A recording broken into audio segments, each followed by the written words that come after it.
주간 포항 브리핑입니다. 경북 도민일보 이상호 기자 나와 있습니다. 안녕하세요. 네, 안녕하세요. 네, 먼저 코로나19 현황부터 들어보겠습니다. 오늘 국내 신규 확진자는 얼마나 나왔습니까? 네, 중앙방역대책본부에 따르면 오늘 0시 기준으로 전국 코로나 신규 확진자는 382명입니다. 네, 감염 경로는 지역 발생인 370명, 해외 유입이 12명입니다. 경북의 경우는 오늘 0시 기준으로 3명의 확진자가 발생했습니다. 네, 지역별로는 경산 2명, 구미 1명입니다. 네. 포항의 사회적 거리두기 1.5단계는 이제 2주간 연장되죠? 네, 현행 사회적 거리두기 1.5단계가 포항에서도 오늘부터 2주간 연장됩니다. 네, 5인 이상 모임 금지도 똑같이 적용되는데 다만 약간의 변화는 있습니다. 직계 가족은 8명까지 모일 수 있고 결혼을 위한 상견례도 8명까지 모일 수 있습니다. 네, 유흥시설 5종의 운영시간 제한은 해제됩니다. 네. 코로나 소식 잘 들어봤고요. 다음 소식은 이제 지진 피해민들의 100% 보상을 받을 수 있게 됐다면서요. 네, 맞습니다. 포항 기진 피해 구제법에 의해 지진 피해민들이 100% 보상받을 길이 열렸습니다. 네, 국회에서 의결됐던 포항 지진의 진상조사 및 피해 구제 등을 위한 특별법 일부 개정 법률안이 최근 국무회의에서 의결됐기 때문입니다. 네. 좀 자세하게 내용 좀 알려주시죠. 네, 포항 지진 피해 구제법은 4월 16일부터 시행될 예정입니다. 주요 내용은 포항 지진 피해민에게 피해액 전부를 지원하는 것이 주요 내용이고요. 네, 지진 피해민들에게 100% 보상하는 재원 부담 비율은 국가가 80%, 경북도 포항시가 20%입니다. 네, 피해 구제 결정에 이의가 있을 때는 30일 이내에 재심의 신청도 가능해졌습니다. 음, 재심의 결정 기간은 2개월 이내인데 1개월 연장도 가능해졌습니다. 네, 포항 지진 피해에 대한 손해배상 청구권 소멸시효는 손해 가해자를 알게 된 날 기준으로 기존 3년에서 5년으로 늘어났습니다. 네, 현재 산업통상자원부는 국비 예산 3천억 원을 확보하고 경북도 포항시와 협의해 지원금 지급을 위한 행정 절차를 준비하고 있는 단계입니다. 네. 지진 피해 주민들이 이런 사실을 꼭 알아야 될 것 같습니다. 포항시도 곳곳에 현수막을 붙이고 또 피해 신청을 독려하고 있다면서요? 네, 맞습니다. 포항시도 포항 곳곳에 작은 피해라도 꼭 신청하라는 현수막을 내걸고 지진 피해 신청을 반드시 하라고 당부하고 있습니다. 네, 아직도 포항 지진으로 피해를 입은 주민들 중 보상을 제대로 받지 못한 주민도 있고 보상 기준에 대해 지자체와 시각차를 보이는 주민들도 있는 상태입니다. 네, 때문에 4월 16일 시행될 포항 지진 피해 구제법에 많은 관심을 가져야 하는 것이죠. 포항시는 이제 지진으로 인한 피해를 받을 보상길이 100% 열렸으니 피해 주민들이 이번 기회를 꼭 알아야 한다고 강조하고 있습니다. 네. 작은 피해라도 반드시 신청해달라고 당부하고 있습니다. 지진 피해 주민들이 이번에 꼭 만족할 만한 보상을 받았으면 좋겠습니다.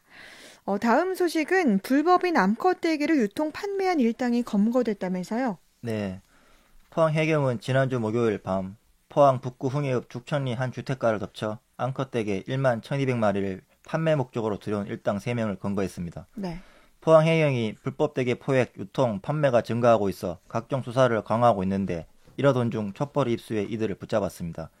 이 3명은 대담하게도 일반 주택가에 수조를 설치해 암컷대게를 전국으로 유통, 판매한 혐의를 받고 있는데요. 네, 해경은 이들을 수산자원관리법 위반 혐의로 수사하고 있고 발견된 1만 1200마리 암컷대게는 해상에 전부 방류했습니다. 네. 그러니까 이 불법인 암컷대게 유통과 판매를 좀 대담하게 주택가에서 시행한 건데요. 이 사건 말고도 지난주 화요일에도 암컷대게를 판매한 30대 남성이 검거되지 않았습니까?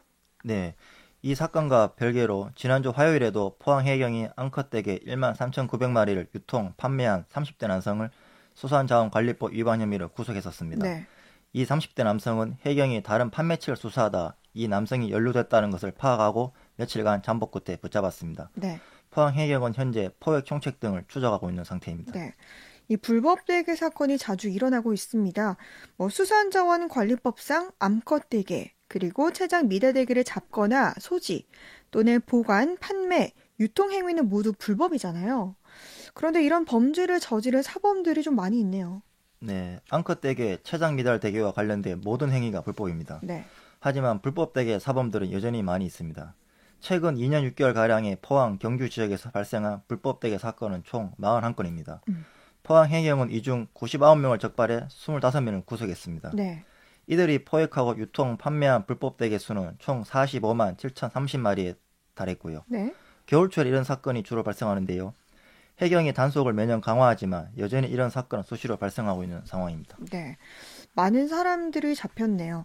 지난 2015년에는 불법 대게 사건 중에서도 좀 대형 사건이 발생했었죠. 네. 지난 2015년 포항에서 매우 많은 양의 앙컷대게를 포획해 유통하려다 해경에 적발된 사건이 있었습니다. 네. 단일 기가로는 전국에서 최대 규모 사건이었습니다. 음. 공범 4명이 2015년 9월부터 12월까지 앙컷대게 30만 마리를 포획했는데 네. 유통 직전 해경에 검거됐습니다. 아까 앞에 말씀드린 사건이 1만 마리 규모였는데 이 사건은 포획된 앙컷대게가 무려 30만 마리나 돼 충격이었습니다. 이들이 잡은 30만 마리의 앙컷대게는 냉동 탑차를 꽉 채우고도 남는 양이었죠. 네. 다행히 유통 직전 해경에 적발돼서 이 앙컷대게가 유통되지는 않았습니다. 네. 암컷대게 30만 마리나 잡았다니까 참 어마어마한 양인데요. 해경은 이렇게 불법 대게 사건이 발생하면 피의자나 용의자를 잡힐 때까지 추적해 꼭 잡는다면서요. 네, 맞습니다. 해경도 불법 대게 사건이 발생하면 전담팀을 꾸려서라도 범인을 꼭 잡아냅니다. 방금 말씀드린 앙컷대게 30만 마리 포획 사건 공범 1명은 도망가서 계속 도피를 했지만 2년이 지나서 해경에 붙잡혔습니다. 네. 시간이 아무리 지나도 사건 해결은 반드시 한다라는 해경의 의지라 볼 수 있습니다. 지난 2016년에는 대구지검 포항지청과 포항해경이 불법대게 사범들을 겨냥해 공조 수사를 벌여 4달 동안 불법대게 사범 70명을 잡기도 했습니다. 근데 생각보다 이렇게 불법대게 사범들이 많네요. 이들 때문에 되게 어획량이 이렇게 줄어들 수밖에 없을 것 같은데 처벌이 좀 강화돼야 되지 않을까요? 네, 처벌이 현재보다 더욱 강화돼야 한다는 목소리가 수시로 나오고 있습니다. 네. 현재는 앙컷대게를 포획, 유통, 소지, 판매하는 사람은 징역 2년 이하의 징역이나 벌금 2천만 원에 처해집니다. 네. 주로 벌금형이 많이 내려지고요. 때문에 불법대게 사범들이 함부로 이런 불법 행위를 할 수 없도록 처벌을 아주 강하게 높여야 한다는 주장은 계속 나오고 있는 상태입니다. 네. 처벌 강화가 필요하다는 목소리가 많습니다. 처벌도 처벌이지만 이 스스로가 대게자원 보호를 위해 이런 불법 행위를 하지 말아야겠네요. 다음 소식 살펴보죠. 다음은 포항시가 학산천 생태하천 복원 사업을 본격 추진한다면서요? 네, 이광덕 포항시장은 지난주 금요일 학산천 생태하천 복원 사업 본격 추진에 따른 현장 점검을 벌였습니다. 이날 포항시도 본격 추진을 공식 발표했습니다. 네, 좀 구체적으로 어떤 사업입니까? 네, 포항시는 지난 2017년 도심 내에 있는 학산천, 칠성천, 양학천, 도호촌 등 4개 사업의 생태 복원 사업을 하기로 결정했습니다. 네. 이 하천들의 수생태계 건강성 회복과 자연 친화형 진수 공간 조성이 목적입니다. 이번에 학산천부터 이 사업을 시작하는 것이고요. 네. 학산천 생태하천 보건 구간은 옛날 포항 수요 앞에 있는 동빈내항에서 포항중학교 입구까지입니다. 그동안 복개 현장 측량, 교통량 조사, 수질 및 생태계 조사를 마쳤습니다. 이 사업에는 우연동 도시숲, 중앙동 행정복지센터, 동빈내항으로 이어지는 구간의 복개를 철거해 생태하천으로 복원한다는 계획입니다. 네. 하천에는 산책로, 친수 및 생태체험 공간을 만들고 수질 정화형 수생식물도 심을 방침입니다. 네. 그러니까 복개를 철거하고 하천을 만든다는 건데 이 사업도 도시재생 뉴딜 사업과 연계된 걸로 보면 될까요? 네, 맞습니다. 학산천 복원은 그린웨이 도시숲, 중앙동 일원 도시재생 뉴딜 사업의 연계 사업이라 보면 됩니다. 네. 도시 환경 개선으로 포항 시민에게 수변 접근형 공간을 만들겠다는 겁니다. 지금 공사가 이루어지고 있는데 포항시는 4월부터 10월까지 옛날 포항 수협 상거리, 롯데백화점, 동빈내안 쪽에 공사를 위한 교통체계 변경이 있으니 시민들의 이해를 부탁했습니다. 네. 포항시가 추진한 대로 이 사업이 제대로 돼서 포항 시민들을 위한 좋은 공간이 만들어졌으면 좋겠습니다. 다음 소식은 포항 북구 기계면 한 주택에서 화재가 발생했지만 설치되어 있던 단독 경보형 감지기가 울려 큰 피해를 막았다면서요? 네. 최근 포항 기계면의 한 주택에서 집주인이 가스레인지를 켜놓고 잠시 자리를 비웠다가 화재가 발생해 벽으로 번졌습니다. 네. 그런데 이때 단독 경보용 감지기가 울려 이 소리를 들은 집주인이 재빨리 들어와 소화기를 이용해 진화를 해서 큰 불은 막았습니다. 네. 만약 단독 경보용 감지기가 없는 주택이었으면 경보 소리가 울리지 않아 불이 난 것을 모르고 있다가 큰 불로 번졌을 가능성도 충분히 있습니다. 네. 근데 그러면 이 단독 경보형 감지기가 무엇인가요? 네. 단독 경보용 감지기는 별도의 전기 배선 설치 없이도 화재 감지와 화재 경보를 동시에 소리로 알려주는 기계입니다. 네. 화재를 재빨리 알아챌 수 있도록 도와주는 것이지요. 만약 방금 말씀드린 가스레인지를 켜놓고 자리를 비웠을 때나 야간에 자는 도중 갑자기 화재가 발생하며 모르고 있을 가능성이 많이 있습니다. 네. 이러다가 갑자기 큰 불이 발생하는 상황은 과거에도 많았습니다. 네. 그런데 단독 경보용 감지기는 작은 불이라도 발생하면 바로 울리기 때문에 화재를 바로 알아채 재빨리 소화기 등으로 진화할 수 있습니다. 네. 이 단독 경보형 감지기가 꼭 필요해 보이네요. 네. 만약 주택에 작은 화재가 발생하면 즉시 소화기 등으로 진화를 해야 큰 불을 막을 수 있습니다. 네. 때문에 만약 단독 경보용 감지기가 있는 주택이라면 작은 불 발생 시 즉시 알려주기 때문에 바로 진화가 가능해집니다. 네.